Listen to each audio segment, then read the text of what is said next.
What are the biggest cultural difference between the West and the East? For me, the biggest difference is the way of life. In China, everything revolves around food. For networking, it's much more easier to meet interesting and the right people here in China. People are so open to connect and to introduce people to each other so they can benefit from each other. For me, I think it's easier to get good connections, to meet the right people here in China. This is Thomas. He's the one of the very first foreigner living in China making content about China. Now he has over 5 million followers across Chinese social media. Originally, he came to China to study Chinese and looking for potential working opportunities. What's the story like being an entrepreneur in China for over 19 years? How did he achieve his success in China from Mr. Nobody to somebody today? And last, what industry would he recommend to people if you want to have a fresh start in China in 2026? Today is the Chinese New Year, so I wish you all a happy Chinese New Year. As I always say in China, get rich and be happy. Now let's get the video started. So my name is Thomas Afu in Chinese, and I did for a long time social media in China, and now I do more business related content. So I'm still a content creator, but more like B2B focused. So the first time I came to China was in 2007. China in 2007 was so different to what it is now. At that time I remember very clearly that if I wanted to have a coffee, there was nowhere to go, maybe just in 5-star hotel. And now Shanghai is the city with the most cafes in the whole world. So it's crazy. By quantity. Yeah, by quantity. Well, my point is like the speed in China developed in the last 18 years. Initially, why did you move to China? That time I just graduated from university and worked for a German company in Germany. But the boss, he was like a very bad boss. But now I'm very grateful for this experience. Because of him, I decided to quit the job and move to China. In the beginning, I thought I will do like consultancy here in China for German companies who want to come here, because I worked in a bank before and I studied politics and economy and I spoke the language. So I said, okay, I will offer some services for German companies. And then I randomly started making videos. So my first video is like how it is to be a German son-in-law in a Chinese family. And this video went viral. So I said, wow, this is interesting. I always was kind of creative and I loved creating stuff. But I never thought this could be a job or a career. But it turned out it can. 你如何学会中文的？就对语言一直很感兴趣。读大学的时候，我就是选择了可以学中文的一个专业。中文非常有意思，虽然特别难，到现在觉得就是我永远不会达到一个母语者的水平。其实中国人在这个方面非常的包容。就是你很多外国人来到这里，他们说一句你好，然后大家就哇，你的中文也说的太棒了，学了几年了。所以中国人还是非常的包容在这个方面，对，很鼓励。不过我觉得其实德国人也是这样的。我有很多中国朋友，他们在德国，他们说啊，我不敢说，但是他们一旦说了，他们发现了，哎，德国人还是会很珍惜你说德语。虽然可能说的不是很完美，但是谁完美呢？对吧？ What are the biggest cultural difference between the West and the East? For me, the biggest difference is the way of life. In China, everything revolves around food and gathering and social, like your social circle, your family. West, it's more about the individual, right? China, it's more about I have to consider what my family wants me to do, what my social circle wants me to do. This is also changing gradually, but still it's very deep down in the genes, I would say. Most of the time you wouldn't just meet to talk, right? It's always in China we meet to eat and then talk. Right, so this is what I really enjoy here. But also in the West, it's also different. For most of the time, we would go for parties or for gatherings to people's homes. And here, it's most of the time in restaurants. How does that cultural benefit, like being an entrepreneur in China? The vibe in China for entrepreneurs, it's totally different. In Germany, we also have a startup culture, but most of the time, if you talk to your friends or to your family about the startups, they will tell you about the risks, right? They will say, oh, you have to be careful and you have to think about the tax authorities because if you do something wrong, they will come and you have to go to prison. In China, it's most of the, 所以你什么时候准备 IPO 了? So it's like they see the chances, but sometimes then on the other hand, they don't see the risks, right? For me, Shanghai is the right place to make a startup if you want to, what you do, build bridges between East and West and use Chinese speed and also use German quality. Like for me, this is what I'm trying to do. What are some challenges about living in China or being an entrepreneur in China? And what are some advantages of it?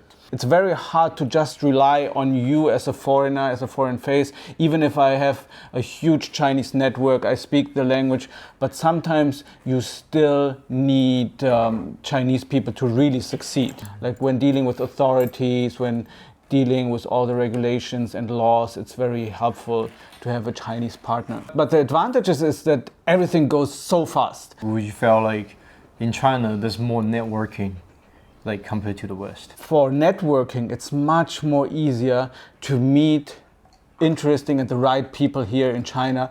Like we met through a common friend, like through Russ. And then he said, oh yeah, I will introduce you to all these people that everyone can help you. And I think this is what I really enjoy. It's the same in the business circle, in my business right now. People are so open to connect and to introduce people to each other so they can benefit from each other. For me, I think it's easier to get good connections, to meet the right people here in China. What do you think? I never do business in the West before, but I feel like in China, like how I grew up is like my parents always go to business dinners and then they would introduce a lot of new people. Basically, they're meeting new people every day. You have a business dinner at lunch and dinner. Yeah. That's how like, I feel like it's very common in China. Yeah, that's what I recently do. So last weekend I had like a business brunch, then I had a business coffee, and then I had a business dinner. So 3 meetings with food, as I said, like in China, all of them business related. What would you say the West can learn from the East? Chinese businesses and Chinese people, they are not afraid to fail. If we have an idea, we just start, and then the next thing we will optimize along the way. So for my own business, what I do is 50% of my time I do execution and 50% of the time I do planning. For example, doing videos. If you think about starting your YouTube channel, stop planning, start doing. So I did 600 videos in my whole career, and I think at least 100 of them are shit. But it doesn't matter, because there's no failing, there's only learning. If I do a shit video, the worst thing that happens, nobody watches it. So having a good mixture of planning and execution is for me the way to go. So in terms of like collaboration with Chinese clients or like Western clients, do you realize any differences? Oh, a big difference. Chinese clients are very risk aware. They want to have everything in order. They want you to say the script exactly as they write it to you.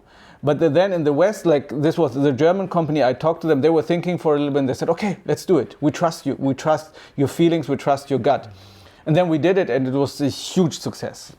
So I think Chinese brands are more control freaks than Western brands. They are more flexible. What's your secret to your success about hit like 1 million subscribers on Bilibili?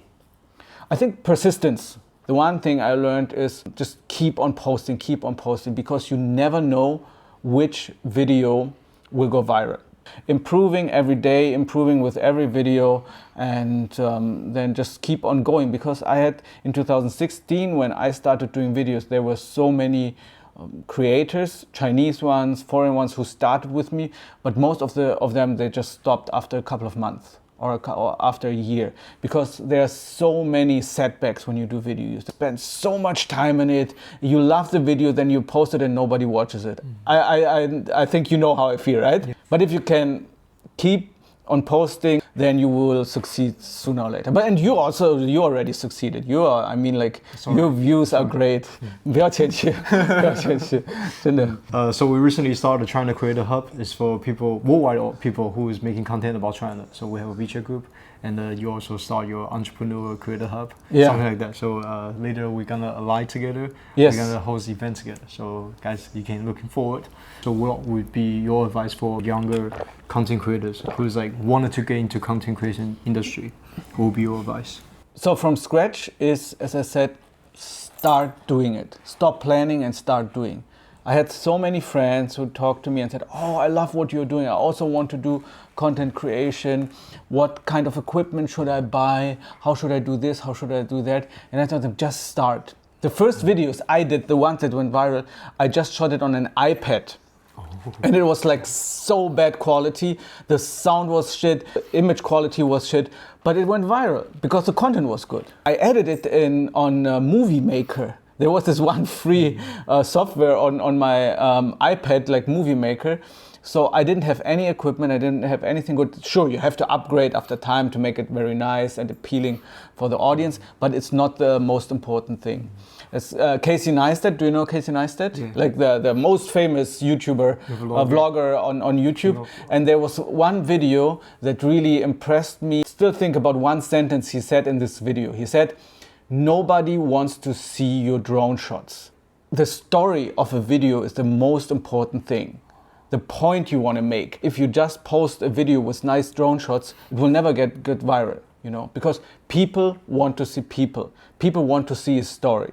One of the video from your Bilibili, I remember it until today. You pay a taxi driver, a Didi driver, to go on a trip with you to his hometown. Like very sweet. Yeah, touching. For me, it was still very touching. This was actually an advertisement. So this video for a German school bag company.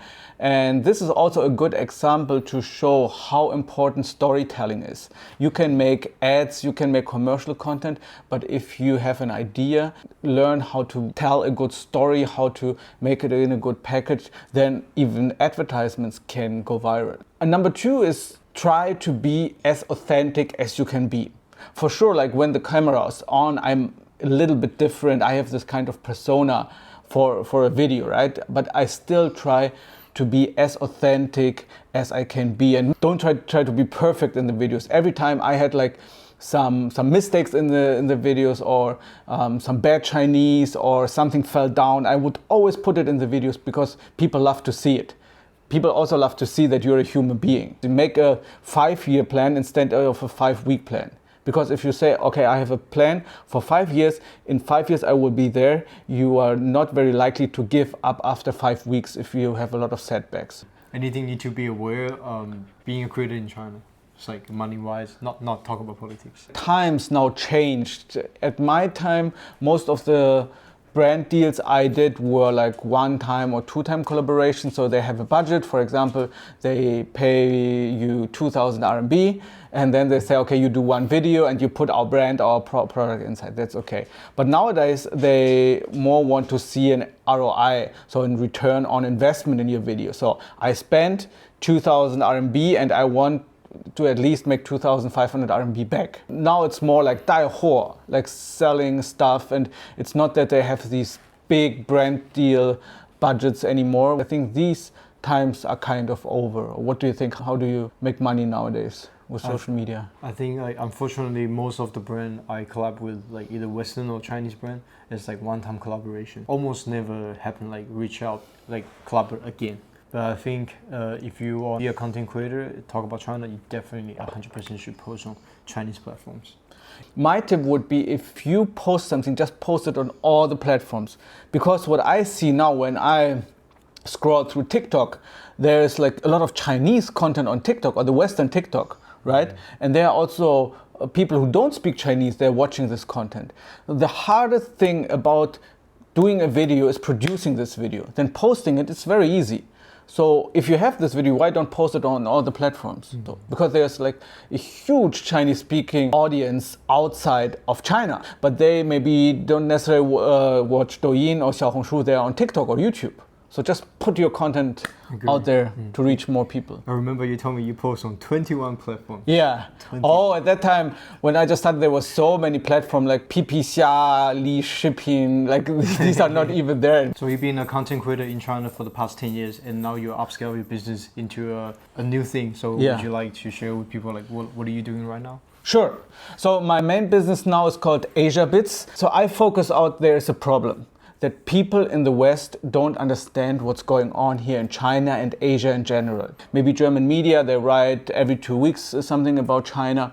But if you want to be up to date on what's happening, you have to go and on 20 websites and search for your own. So I decided to send out these morning briefings every morning in German and in English, under 5 minutes, explaining you what happens here in Asia. So about innovation in China, but also Japan, South Korea, and build this community of young professionals. It's called asiabits.com, so everyone can subscribe if you want to see it. We already have, like, I just started a couple of weeks ago, we already have thousands of people who subscribe for it. Next step will be building this community, connecting people like you and with people from Germany, but also with brands and companies, so we can just build this bridge between the East and West. If you guys are interested in Asia Bits, I will drop in the link in the description and you guys can check it out and subscribe.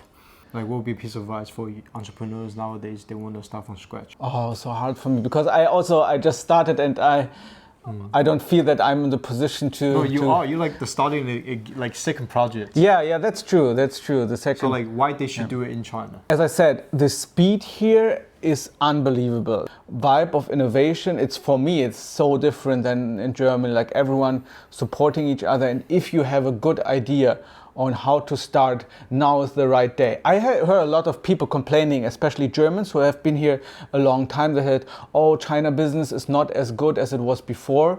But from their position, because they are expats, they work in corporates, they work for big companies, for sure. The expat times are over. Being an entrepreneur here in China, I think there was no better times than now. So come here, start now, build your network. Network is the number one. Networking, very important. Reach out to the people. Like what I did all my life is reaching out to people. 90% of them ignored me, but 10% answered me, replied.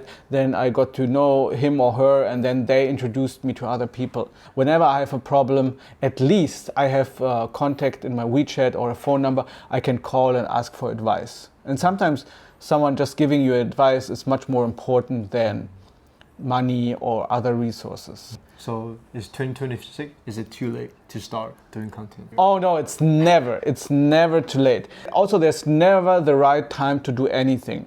The right time is now. Just start now, and there will always be people who want to consume content, and storytelling and building your personal brand is much more important even than 10 years ago. So build up your online persona, build your personal brand, and it's even more important than it was in 2015. So how can people reach out to you? So you can contact me on LinkedIn, for example, or follow AsiaBits, asiabits.com, and subscribe to our morning briefings. This is a great way to understand what's happening here in Asia. And yeah, or write me on Instagram, write me on LinkedIn, Chinese social media. I don't check a lot of messages, but these are, or I have a website you also can check. Yeah, just reach out to me. I try to answer all the messages and emails if they are serious. I'll also leave your email address in the comment. Sure. So yeah, thank you again for the time. Thank you, Aiden. Yeah, it's a pleasure. 加油加油加油加油加油 Thank you guys for watching. And if you're interested in more interviews in China, feel free to follow my channel. If you want to know what's going on in China, follow Asia Bits. I'll put the link in the video description. And again, Happy Chinese New Year. If you didn't feel like the first day of January was a fresh start, and now this is a chance to start a new year again. Stay motivated, guys. I'll see you in the next video.